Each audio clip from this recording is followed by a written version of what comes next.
Good evening, everyone, and welcome. This is Twist Gaming, where you get to play board games with us.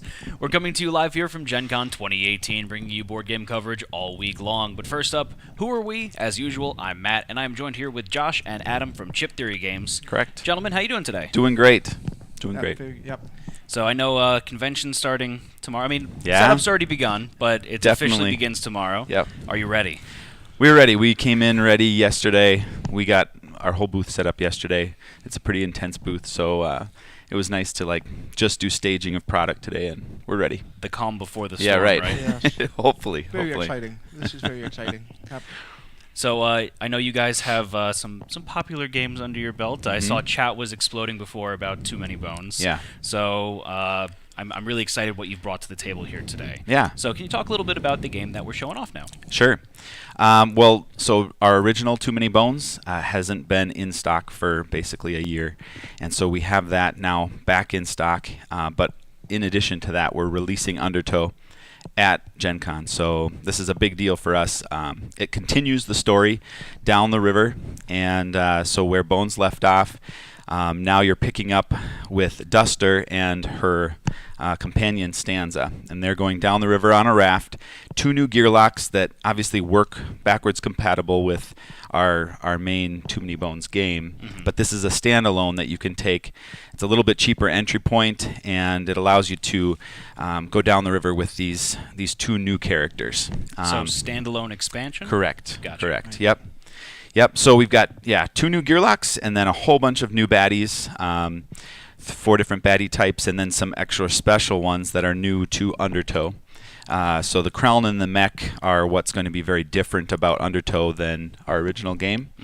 The Mech are run by Nobulus, who is part of the Gearlock Council, and he's in pursuit of these two down the river. So, yeah. So for our viewers at home that may not be familiar with Too Many Bones Sure. or what Undertow is, can you give us a little bit of a primer on what kind of game we're looking at here? Yeah. Well, we coined it a dice builder RPG, and we know that there's some little bits to that might be a stretch, but it also encompasses what you're dealing with really well.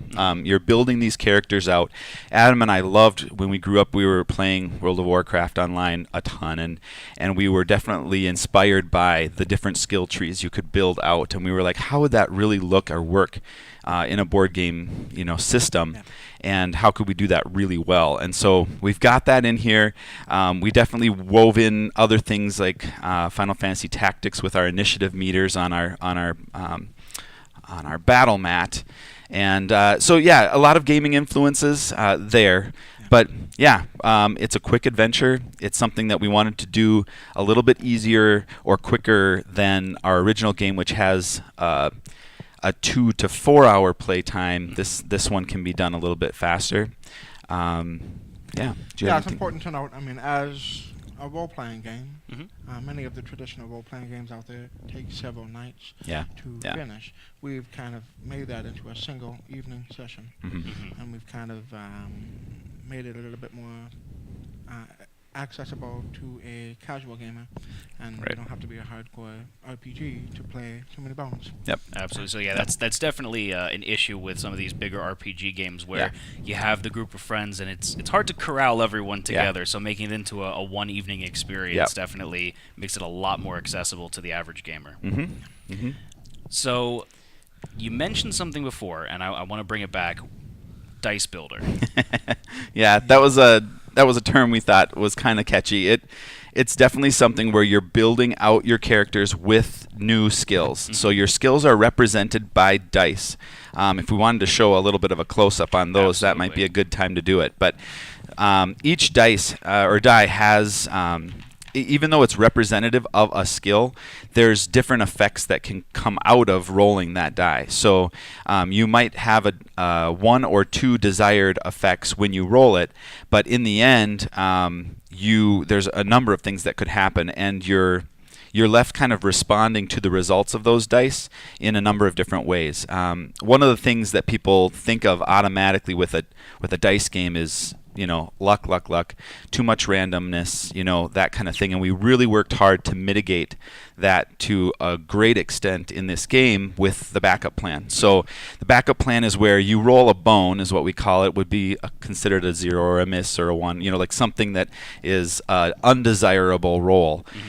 And at that point, you can choose to lock that into your backup plan. And as you build up misses or bones, they can unlock fairly powerful effects in the game. So it's kind of a second, it's a backup plan. I mean, that's kind of what it is. Fail your way into new skills. Right, sure. And when you use those is really important. And so sometimes as you're building them or what you have coming up, you may actually be rolling dice with more chances of rolling a bone for that purpose at the right time. So it really turns it on its head, basically. And so it makes a lot of fun, even when you're rolling, quote, unluckily.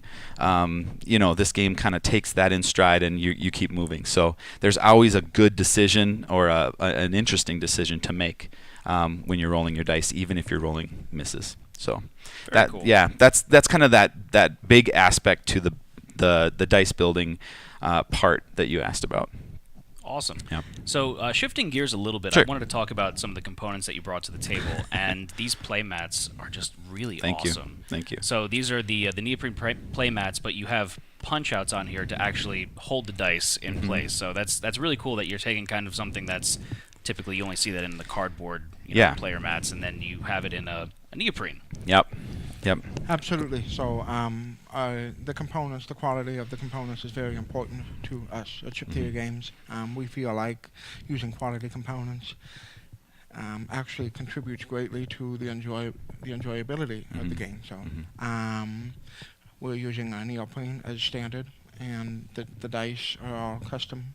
Obviously, we've got over 100 unique dice. It's a lot of dice. And too many bones. Right. I'm not sure what the exact count is. Yeah. Even Less the than chips that, are 11.5 gram heavy poker chips. Yep. And there's something very satisfying about just moving those stacks of chips on the battle mat.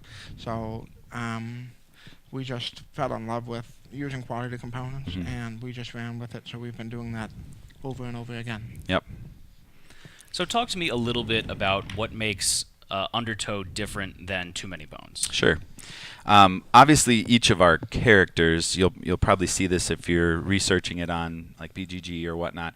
One of the things that people keep saying is every character is so different. Not just in the skills, the names, but literally how they play. So an example of that is Stanza. Is a bard or minstrel type character, and how she uses her dice and how she has to consider which ones she rolls, which ones she sacrifices, which ones she's trying to maintain focus, is what we're calling it, to play multiple songs at once. She has this instrument that has multiple instruments built into one, and so she's trying to keep different melodies going at the same time, and those require different amounts of focus, and at some points you may have to forego one song to advance another one further, but as these songs go through their melodies, they're unlocking new effects. And so how you engage with Stanza is completely different than how you would work with Duster, who has a pet that she's trying to move around or manipulate around the board. She's trying to keep her health not fully healthy because she has a wolf that won't come to her aid unless she's wounded. And so there's this dynamic of like, I want to get myself fully healed, but then not too much. Yeah. And so I mean, I think that's one of the big things that's different, is just that we have two brand new, fully differently functioning gear locks. Yes, if I may. Yeah, please. So the reason why we led with characters as being the difference is because the characters are so different, and I mean that is the replayability of the game. I mean, we have the encounters and everything, but it's kind of backwards compared to other games. Some of the characters just have maybe a little something that's different from each other. Ours are completely different. So pick and choose your character and play Undertow. The other two things that I would quickly note about Undertow: one, we mentioned the mechs. The mechs are in pursuit of you. That's a brand new creature type or baddie type that we have. They function differently on the mat. They come into battle differently than regular baddies from the original game. We also have Kreln. The Kreln are on the raft side of the mat, so this is a double-sided battle mat. Look at that. And so this is when you're fighting in the woods, and then when you get up back on your raft and you're headed down the Sibrin River, the Kreln are coming up from the sides of the raft, and they function very differently in how they move. And they submerge and come back on different sides of the mat, and they can actually sink your raft. So there's a different kind of a health system that you're trying to factor into each of your battles. And then I would say probably just we have a campaign mode built into Undertow. So all our games are these are soloable with one character games. Undertow is the same with that. But yeah, there's a campaign mode built in, so it's not just going out to fight and defeat one tyrant, but you can tag on and go and actually do a string of 3. So how long would a typical campaign last then for their average play group? Yep. Yeah, so each of our tyrants have different entry points and a number of, we call it progress points. So you can play a quick game and go against Barnacle, which is one of our featured tyrants, and you can play a mid-range, and then the long game would be for Nobulus. Again, those games are probably somewhere 16 to 90 minutes for Barnacle and beyond to go longer. Campaign mode is not necessarily adding 90 plus, but I would say it's a good healthy 3 to 4 hours to go through the entire game campaign mode. Yep. So, yeah. Last thing that I would comment on what's different is just the encounters that we wrote for Undertow have a lot more. It's more story driven. Even there's just a lot more that you get from the lore and the background. They're maybe not quite so vanilla as what you might see in Bones, where any situation might happen at any time. This definitely has a concentrated effort toward progression and a little bit more tie-in from one to the next. You'll be like, wait, I heard about that in another encounter. So, Gotcha. So there's a lot more effort there given to that, and you'll notice that Josh Wilgus helped us greatly with that, one of our employees. Very cool. Shifting back a little bit, I just wanted to say that I really appreciate the effort in the board gaming community now to launch more and more games that are soloable, one-player variants, solitaire variants to the game. Yeah. Just because that's a huge thing. There's a lot of solo gamers out there. You want to be able to pull the game out and play if you can't get your group together. Right. So just a very big appreciation factor for that. Yeah. I mean, it became very obvious for us that one audience that was very interested in our games was the solo player, and so with Hoplo, which was our first gaming series, that was built in from the start, and we just were like, okay, this is really working. This is how we want to approach all our game design, is with that, not as a tack on or like we build the game and then how do we work in solo play. Like that's not the right order for us. So it's done from the start. Right, we love solo gaming so much that we actually have a separate set of cards in Too Many Bones and Undertow specifically for playing as one character. Pure solo. Yep. Very good. So, most important question here, where can we find Undertow? Well, Gen Con is the place. So, backers are going to be getting it. Actually, they're getting it now. We're shipping out as fast as possible. We got their permission to take a limited quantity to Gen Con. It's our livelihood. It's how we stay in business. And so they understood and were gracious enough to give us a thumbs up to take it here. So we are premiering it here, but backers are receiving it hopefully this week and next week and every week thereafter for a little while now. Fantastic. So. And where can our viewers go to get more information about some of the games coming out from Chip Theory Games? Sure.